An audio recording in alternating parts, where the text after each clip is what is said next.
ವೇದಿಕೆಯಲ್ಲಿ ಆಸನರಾಗಿರ್ತಕ್ಕಂಥ ನನ್ನ ಸನ್ಮಿತ್ರ ಶ್ರೀ ಬಸವನಗೌಡ ಪಾಟೀಲ್ ಯತ್ನಾಳರವರೇ ಹಾಗೂ ಆಗಮಿಸಿರ್ತಕ್ಕಂಥ ಎಲ್ಲ ಬಂಧುಗಳು,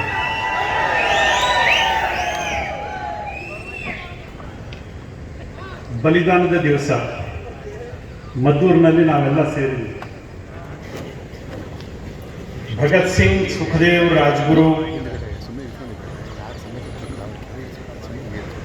ಇವರ ಬಲಿದಾನ ಅದನ್ನು ಸ್ಮರಣೆ ಮಾಡ್ಕೊಳ್ಳಿಕ್ಕೋಸ್ಕರ ನಾವಿಲ್ಲಿ ಸೇರಿದ್ವಿ.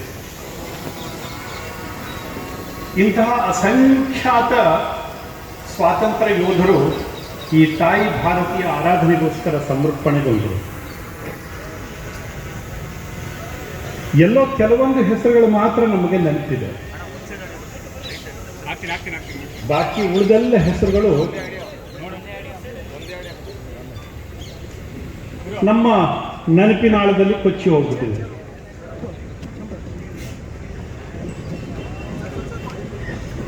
ಸ್ವಾತಂತ್ರ್ಯ ಬಂದ ನಂತರದಲ್ಲಿ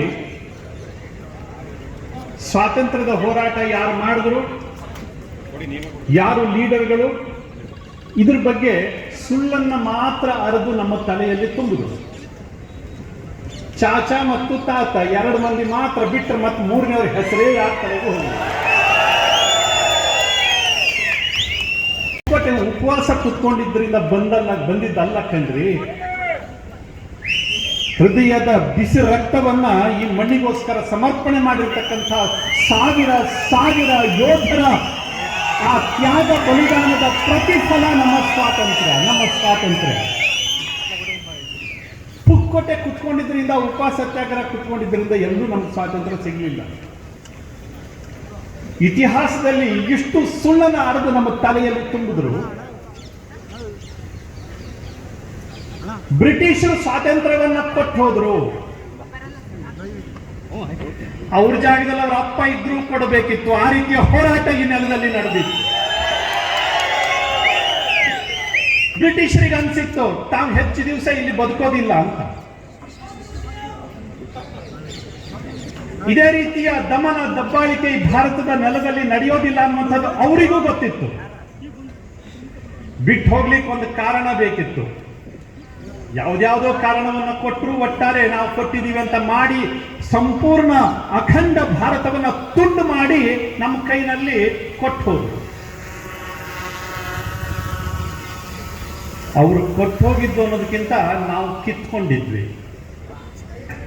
ಈ ದೇಶದಲ್ಲಿ ರಸ್ತೆಗಳಲ್ಲಿ ತಮ್ಮ ಓಡಾಡ್ಲಿಕ್ಕೆ ಬಿಡೋದಿಲ್ಲ ಜನ ಅಂತ ಅನ್ಸ್ಬಿಟ್ಟಿತ್ತು.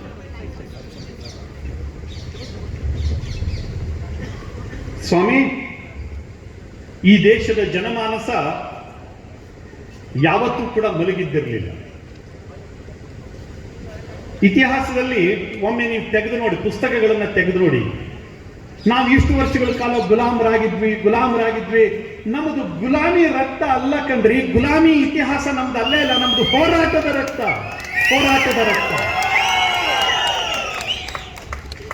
ಮಹಮ್ಮದ್ ಘಜ್ನಿಯಿಂದ ಪ್ರಾರಂಭ ಮಾಡಿ ಇಲ್ಲಿ ಮೌಂಟ್ ಬ್ಯಾಟನ್ ತನಕನೂ ಕೂಡ ನಾವು ಹೋರಾಟ ಮಾಡ್ತಾನೆ ಬಂದಿದ್ದೀವಿ. ಬಿಟ್ರೆ ಎಲ್ಲೂ ತಲೆ ತಗ್ಗಿಸಿ ಅವರನ್ನು ಒಪ್ಕೊಂಡಿದ್ದಿರಲಿಲ್ಲ, ಯಾರನ್ನೂ ಒಪ್ಕೊಂಡಿರಲಿಲ್ಲ. 1000 ವರ್ಷಗಳ ಸುದೀರ್ಘ ಹೋರಾಟ ನಮ್ಮದಾಗಿತ್ತು. 1000 ವರ್ಷಗಳ ಸುದೀರ್ಘ ಹೋರಾಟ ನಮ್ಮದಾಗಿತ್ತು. ಯೋಚನೆ ಮಾಡಿ ಸ್ವಾಮಿ, ಈಗ ಬರಬೇಕಾದ್ರಷ್ಟೇನೆ ನಮ್ಮ ಬಸವನಗೌಡ ಪಾಟೀಲ್ ಜೊತೆ ಹೀಗೆ ಮಾತಾಡ್ತಾ ಬಂದಿದ್ದೆ. ಮಂಡ್ಯ ಅಂದ್ರೆ ಏನು, ಹಳೆ ಮೈಸೂರು ಅಂದ್ರೆ ಏನು ಅಂತ.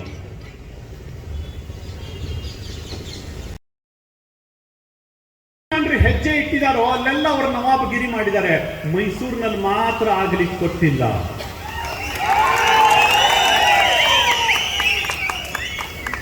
ಅದಕ್ಕೆ ಕಾರಣ ಇಲ್ಲಿಯ ವೀರಮಣ್ಣು. ಇಲ್ಲಿ ನಾವು ಒಳಗೆ ತಲೆ ಹಾಕ್ಲಿಕ್ಕೆ ಕೊಟ್ಟೇ ಇಲ್ಲ. ಎಲ್ಲೆಲ್ಲಿ ಮುಸಲ್ಮಾನರು ಹೋಗಿ ಗದ್ದಿಗೆ ಮೇಲೆ ಕುತ್ಕೊಂಡ್ರು ಅಷ್ಟರ ನಂತರದಲ್ಲಿ ಅವ್ರದೇ ದರ್ಬಾರ ನಡೆದು ಹೋಗಿತ್ತು. ನೋಡಿ, ಎಷ್ಟೋ ಕಡೆಗಳಲ್ಲಿ ನೋಡಿ. ಆದ್ರೆ ಇಲ್ಲಿ ಟಿಪ್ಪುನ ಜೊತೆಗೇನೆ ಅವನ ಸಮಾಧಿಯನ್ನು ಮಾಡಿ ಮುಗಿಸ್ಬಿಟ್ರು. ಅವನ ಮುಂದಿನ ತಲೆಮಾರು ಬರಲಿಕ್ಕೆ ಕೊಟ್ಟಿಲ್ಲ.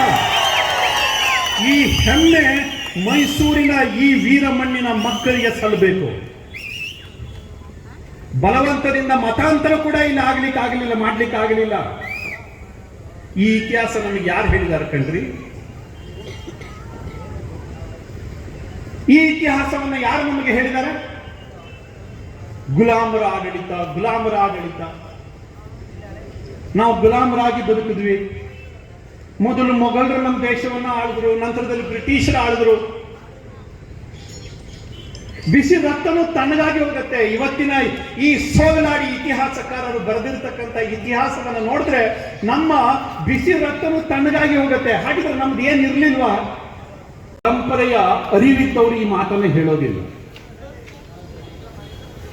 ಪ್ರತಿ ವರ್ಷದ ವಿಜಯದಶಮಿಗೆ ನಾವು ನಮ್ಮ ಗಡಿಯನ್ನ ದಾಟಿ ದಂಡಯಾತ್ರೆಯನ್ನ ಕೈಗೆತ್ತಿಕೊಳ್ಳಲೇಬೇಕು. ಇದು ನಮ್ಮ ಸಂಪ್ರದಾಯ ಆಗಿತ್ತು.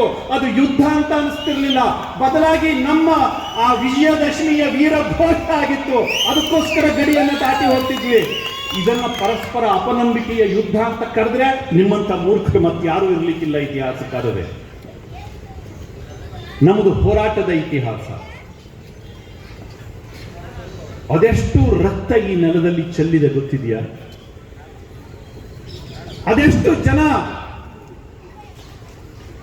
ಈ ದೇಶದ ವೀರಾಧಿ ವೀರರು, ಸಾಮಾನ್ಯರು, ಮಕ್ಕಳು, ಹೆಣ್ಮಕ್ಕಳು ಈ ದೇಶಕ್ಕೋಸ್ಕರ ಬಲಿಯಾದರು ಅಂತ ಇತಿಹಾಸವನ್ನು ನಾವೇನಾದ್ರೂ ತೆಗೆದು ನೋಡಿದ್ರೆ ಕಣ್ಣಲ್ಲಿ ನೀರು ಬರೋದಿಲ್ಲ ಕಣ್ರಿ, ಕಣ್ಣಲ್ಲಿ ರಕ್ತ ಬರಬೇಕು.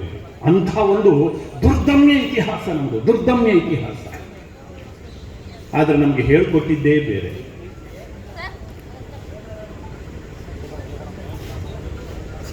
ಚಿಕ್ಕವರು ಇರ್ಬೇಕಾದ್ರೆ ಒಂದು ಸಣ್ಣ ಕಥೆಯನ್ನು ಕೇಳ್ತಿದ್ವಿ. ಒಂದು ಸಿಂಹದ ಮರಿ ಕುರಿ ಮಂದೆ ಒಳಗಡೆ ಸೇರ್ಕೊಂಡ್ಬಿಟ್ಟಿತ್ತಂತೆ.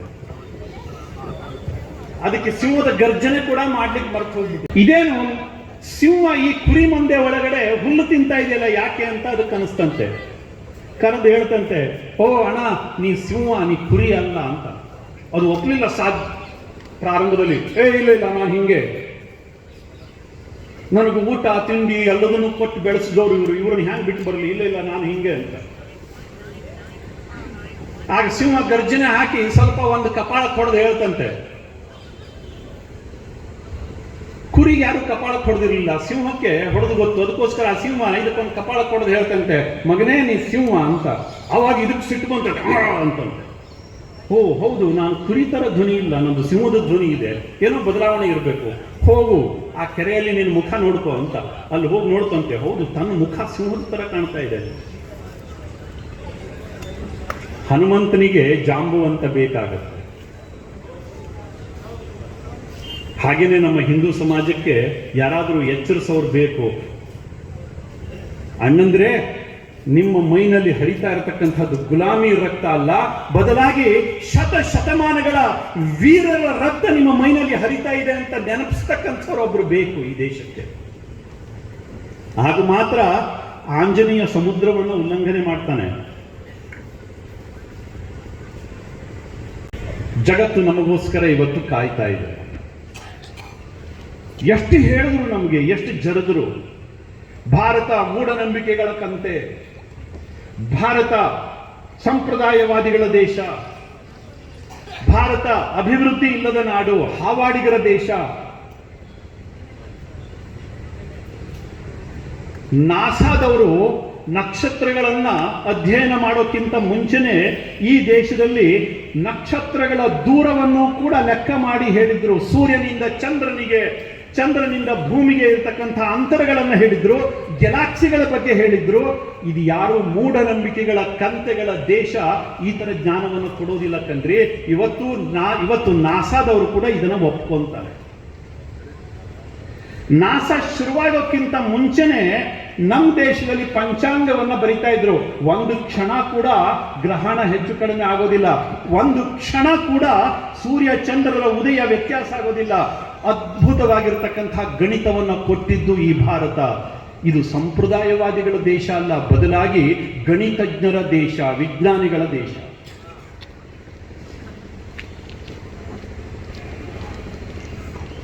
ವಿಮಾನವನ್ನು ಹಾರಿಸಿದ್ರು.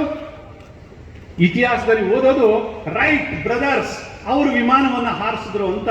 ಆದ್ರೆ ಇದೇ ಕರ್ನಾಟಕದ ಶ್ರೀನಿವಾಸ ಶಾಸ್ತ್ರಿ ಮತ್ತು ಶಿವಕರ್ ತಾಲ್ಪಡೆ ಮುಂಬಯಿಯ ಚೌಪಾಟಿಯಲ್ಲಿ 1.5 ತಾಸು ವಿಮಾನವನ್ನು ಹಾರಾಟ ನಡೆಸಿದ್ರು, ಸುಮಾರು 10 ವರ್ಷಗಳಿಗಿಂತಲೂ ಮುಂಚೆ. ರೈಟ್ ಸಹೋದರರು ವಿಮಾನವನ್ನು ಹಾರಿಸೋಕ್ಕಿಂತ 10 ವರ್ಷಗಳಿಗಿಂತ ಮುಂಚೆ ಮುಂಬೈನ ಚೌಪಾಟಿ ಬೀಚ್ನಲ್ಲಿ ವಿಮಾನವನ್ನು 1.5 ತಾಸುಗಳ ಕಾಲ ಯಶಸ್ವಿಯಾಗಿ ಹಾರಾಟವನ್ನು ನಡೆಸಿದ್ರು ಶಿವಕರ್ ತಾಲ್ಪಡೆ. ಅಲ್ಲಿರ್ತಕ್ಕಂಥ ಜನ ಭಾರತ ಮಾತಾ ಕಿ ಜೈ ಅಂತ ಕೂಗ್ಲಿಕ್ಕೆ ಶುರು ಮಾಡಿದ್ರು. ಬ್ರಿಟಿಷರು ಗೋಲಿಬಾರ್ ಮಾಡಿದ್ರು. ಆ ಗೋಲಿಬಾರ್ನಲ್ಲಿ ಶಿವಕರ್ ತಾಲ್ಪಡೆ ಅವರ ಹೆಂಡತಿ ಕೂಡ ಸಾವಿಗೀಡಾದ್ಲು. ಅದೇ ದುಃಖದಲ್ಲಿ ಶಿವಕರ್ ತಾಲ್ಪಡೆ ಒಂದು ರೀತಿಯ ಮತಿಭ್ರಮಣೆ ಆದಂಗ ಆಯ್ತು. ಅವರು ಬರೆದಿಟ್ಟಿರ್ತಕ್ಕಂಥ ಆ ಒಂದು ಅಧ್ಯಯನ ಪೂರ್ಣ ವರದಿಯನ್ನ ಇವತ್ತೂ ಕೂಡ ನಾವು ಬ್ರಿಟನ್ನಿನ ಲೈಬ್ರರಿಗಳಲ್ಲಿ ನೋಡಬಹುದು. ಭೂಮಿ ದುಂಡಗಿದೆ ಅಂತ, ಭೂಮಿ ಗೋಲಾಕಾರವಾಗಿದೆ ಅಂತ ಗೆಲಿಲಿಯೋ ಹೇಳಲಿಲ್ಲ ಕಣ್ರಿ. ಕಳೆದ ಸಾವಿರ ವರ್ಷಗಳಿಗಿಂತ ಮುಂಚೆನೆ ಭೂಮಿ ದುಂಡಗಾಗಿದೆ. ನವಗ್ರಹಗಳಿದಾವೆ, ನಕ್ಷತ್ರ ಲೋಕಗಳಿದಾವೆ, ಗ್ಯಾಲಾಕ್ಸಿಗಳಿದಾವೆ. ಋಗ್ವೇದದಲ್ಲಿ ನಾಸದೀಯ ಸೂಕ್ತ ಅಂತ ಬರುತ್ತೆ, ಸೃಷ್ಟಿ ಸೂಕ್ತ ಅಂತ ಬರುತ್ತೆ. ಸೃಷ್ಟಿ ಹೇಗೆ ಪ್ರಾರಂಭಗೊಂಡಿತು ಇದನ್ನು ಅತ್ಯಂತ ವಿಸ್ತೃತವಾಗಿ ಹೇಳ್ತಾರೆ. ಇವತ್ತಿನ ಬಿಗ್ ಬ್ಯಾಂಗ್ ಥಿಯರಿ, ಜಗತ್ತಿನ ಎಲ್ಲಾ ದೇಶಗಳು ಸೇರ್ಕೊಂಡು ಏನು ಬಿಗ್ ಬ್ಯಾಂಗ್ ಥಿಯರಿಯನ್ನ, ಬ್ಲ್ಯಾಕ್ ಹೋಲ್ ಥಿಯರಿಯನ್ನ ಸ್ಟೀಫನ್ ಹಾಕಿನ್ಸ್ ನಂತಹ ವಿಜ್ಞಾನಿಗಳು ಕೂಡ ಬರೆದಿಟ್ಟಿದ್ದಾರೆ. ಅದಕ್ಕಿಂತ ಸಾವಿರ ವರ್ಷಗಳ ಮುಂಚೆ ನಾಸದೀಯ ಸೂಕ್ತಗಳಲ್ಲಿ ಇದನ್ನ ಹೇಳಿದ್ರು ನಮ್ಮ ಜನ.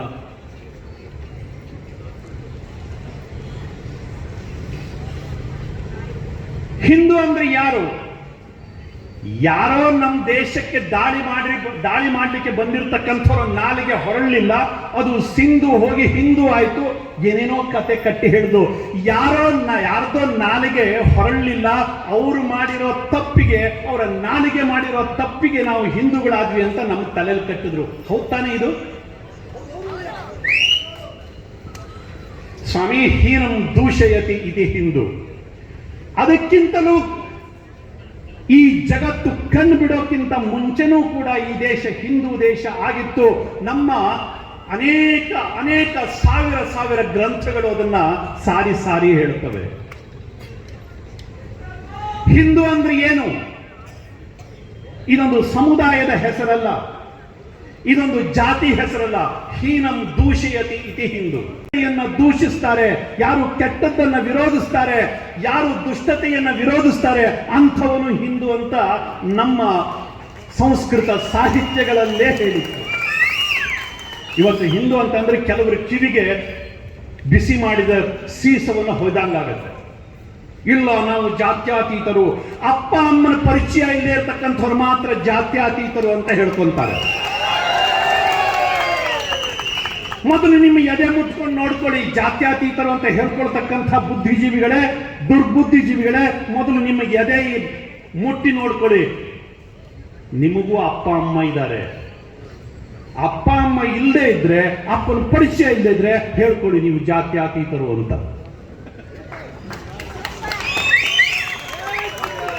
ನಾನಂತೂ ಜಾತ್ಯತೀತ ಅಲ್ಲ. ಇಲ್ಲಿ ಸೇರಿರ್ತಕ್ಕಂಥವ್ರು ಯಾರು ಜಾತ್ಯತೀತರಾಗಲಿಕ್ಕೆ ಸಾಧ್ಯವೇ ಇಲ್ಲ. ಯಾಕೆಂದ್ರೆ ಅವರಿಗೆಲ್ಲರಿಗೂ ಅಪ್ಪ ಅಮ್ಮನ ಪರಿಚಯ ಇದೆ.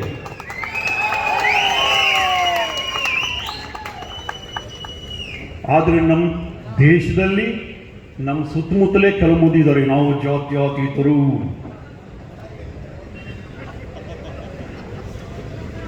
ಎಂತ ಹೇಳ್ಬೇಕಣ, ಯಾರಾದ್ರೂ ಬೈದ್ರೆ ನಮಗ್ ತಲೆ ಕೆಡುತ್ತೆ, ಆದ್ರೆ ನಮಗ್ ನಾವೇ ಬೈಕೊಂಡ್ಬಿಡೋದು ನಾವು ಇಂಥ ಮಕ್ಕಳು ಅಂತ. ನನಗೇನು ಗೊತ್ತಿರಲಿಲ್ಲ, ನಾನಿಲ್ಲಿ ಕಾರ್ಯಕ್ರಮ ತನಕನೂ ಬರ್ತೀನಿ ಅಂತ ನನಗೇನು ಗೊತ್ತಿರಲಿಲ್ಲ. ಬಂದು ಕಾರ್ಯಕ್ರಮ ಉದ್ಘಾಟನೆ ಮಾಡಿ ಹೋಗಬೇಕು ಅಷ್ಟೇ ಗೊತ್ತಿತ್ತು ನನಗೆ. ಆದ್ರೆ ಅದೇನೋ ಪ್ರೀತಿ ವಿಶ್ವಾಸ ಇಲ್ಲಿ ತನಕ ಎಳ್ಕೊಂಬಂತು. ಒಂದೆರಡು ಮಾತಾಡ್ಬೇಕಾದ್ರೆ ನಮ್ಮ ಬಸವನಗೌಡ ಪಾಟೀಲ್ ಯತ್ನಾಳವರು ಎಲ್ಲರೂ ಬಂದರು. ಅವ್ರು ಹೇಳಿದ್ರು ಇವತ್ತು ಬೆಂಕಿ ಬೀಳ್ತದ್ರಿ ಕರ್ನಾಟಕಕ್ಕೆ ಅಂತ.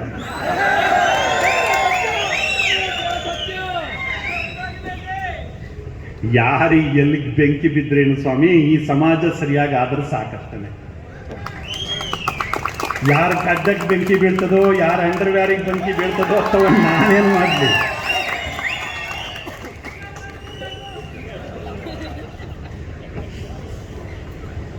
ಸಮಾಜದಲ್ಲಿ ಬದಲಾವಣೆ ಆಗಬೇಕು, ಸಮಾಜ ಒಟ್ಟಾಗಬೇಕು, ಸಮಾಜ ಎದ್ದಿತ್ಕೋಬೇಕು. ಈ ಜಾತಿಯ ಮುಖವಾಡದ ಬದುಕಿನಿಂದ ಹೊರಗಡೆ ಬರಬೇಕು. ಹಿಂದೂ ಸಮಾಜ ಒಂದಾಗಿ ನಿಂತ್ಕೋಬೇಕು. ಈ ಜಾತಿ ನಮಗೆ ನಮ್ಮ ಸಂಪ್ರದಾಯದಿಂದ ಬಂದಿರತಕ್ಕಂಥದ್ದಲ್ಲ, ಬಂದಿರತಕ್ಕಂಥ ಎಲ್ಲೋ ವಿಕಾರ ಇದು, ವಿಕೃತಿ ಇದು.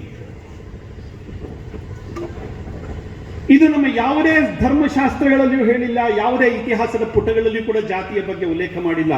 ಈ ದೇಶದಲ್ಲಿ ಜಾತಿಯ ವಿಷಬೀಜವನ್ನ ಅತ್ಯಂತ ಅಧಿಕೃತವಾಗಿ ಹುಟ್ಟು ಹಾಕಿದ್ದು ಬ್ರಿಟಿಷರು.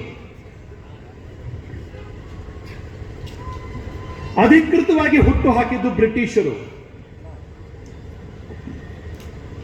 ನೀವು ನೋಡಿ, ಸಮಾಜದಲ್ಲಿ ನೀವು ಎಷ್ಟೇ ಬೇಕಾದ್ರೂ ಒಳ್ಳೇದು ಹೇಳಿ, ಹಾಕೊಂಡು ಬರುತ್ತೆ ಅಂತಂದ್ರೆ ಜನರ ಸ್ವಭಾವ ಕಟ್ರೂಟ್ ಹುಡುಕ್ತಕ್ಕಂಥ.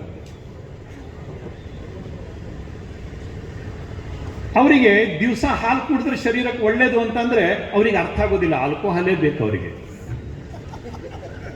ಇದು ಯಾರು ರೆಕಮೆಂಡ್ ಮಾಡಿದ್ದಲ್ಲ, ಯಾರು ಹೇಳಿದ್ದಲ್ಲ, ಆದ್ರೆ ಅದ್ರ ಇದ್ರೇನೆ ಕಿಕ್ ಹೊಡೆಯುತ್ತೆ. ಹಾಲು ಕಿಕ್ ಹೊಡೆಯುವುದಿಲ್ಲ, ಏನ್ ಮಾಡುದು?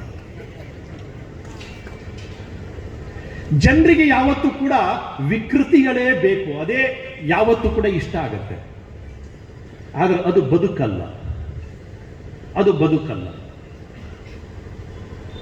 ಬದುಕಿನ ರೀತಿ ಬೇರೆ ಇರುತ್ತೆ, ಬದುಕಿನ ಓಘ ಬೇರೆ ಇರುತ್ತೆ, ರೀತಿ ನೀತಿ ಸಿದ್ಧಾಂತ ಅದು ಬೇರೆ ಇರುತ್ತೆ. ಅದನ್ನ ಅರ್ಥ ಮಾಡ್ಕೊಳ್ಳೋ ಗೊಡವೆಗೆ ಹೋಗದಿದ್ರೆ ಎಣ್ಣೆನೇ ಬದುಕಾಗತ್ತೆ. ಎಣ್ಣೆಗೂ ಬೆಣ್ಣೆಗೂ ವ್ಯತ್ಯಾಸ ಇದೆ. ಬೆಣ್ಣೆ ತಿಂದ್ರೆ ಶಕ್ತಿ ಬರುತ್ತೆ, ಎಣ್ಣೆ ಹೊಡೆದ್ರೆ ಕಿಕ್ ಬರುತ್ತಲ್ವಾ?